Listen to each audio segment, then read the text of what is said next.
Hey, it's me, Kathy. I was contemplating what to have for dinner tonight, and I remembered that I had frozen some bacon-wrapped scallops from the last time I made a scallop and bacon pizza. And, oh, there she goes. I had these things called Max Dumplings that I used for lasagna once, but I had some left over.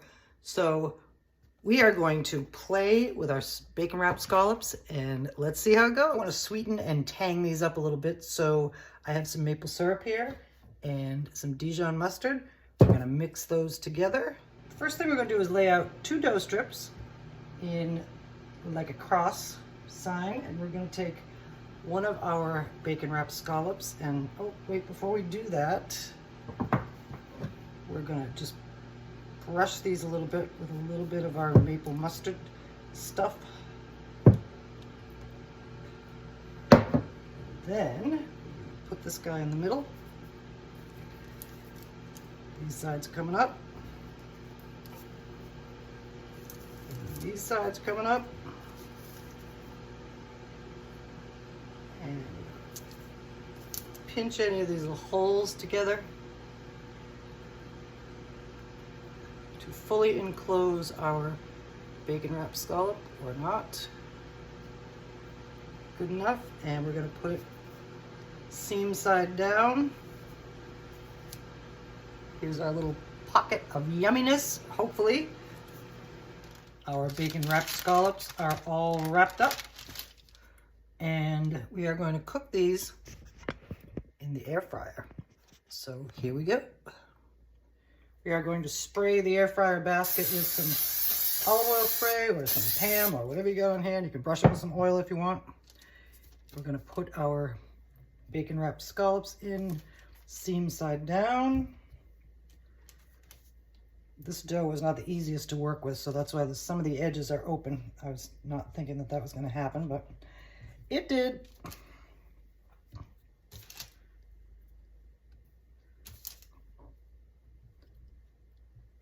Okay, a good fit. Now we are going to spray these as well. And in we go.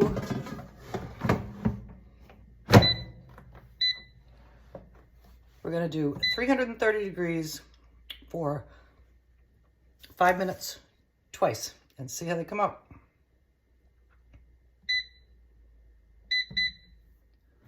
Our scallop and bacon dumplings, that's what I'm going to call them, since those were dumpling wrappers, have gone through their half of their cooking cycle.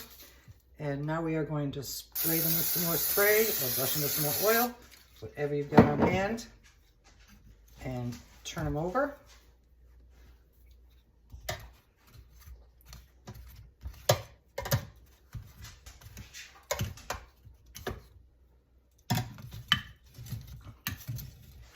And then we're going to go another round. I think I'm going from 330 to 340 this time around. And we're going to do another 5 minutes.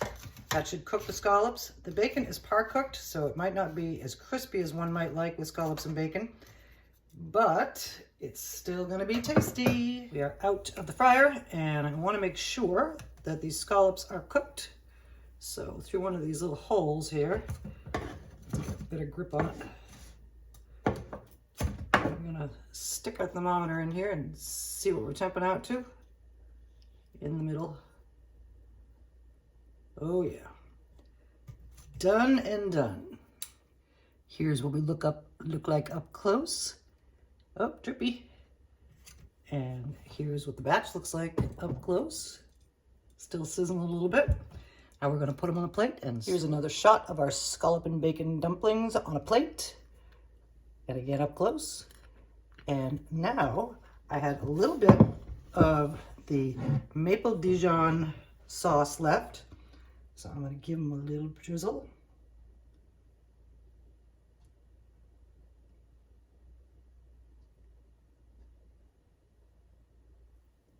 And then I don't have to throw that away. We'll just use it as a drizzle.